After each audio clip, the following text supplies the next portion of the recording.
Hello everyone, welcome. My name is Karen and today we'll be doing something super fun. I'll be doing an unboxing of a Gabriel Iglesias aka Fluffy Funko Pop. He is the first stand-up comedian to have one of these. Like, this is freaking awesome. It's so freaking cool. These sold out so fast. They were selling, I believe, for like $20 at fluffyguy.com.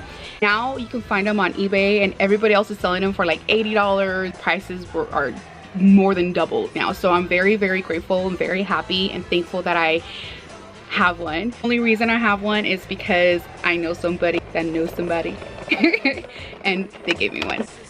Hi, I'm Gabriel. Isn't he adorable? I'm so obsessed. He has his little mic and everything. His shorts and his Hawaiian shirt, of course. He has his little fluffy logo back there. So what do you think? Should we go get something to eat? Hey, let's go get some food.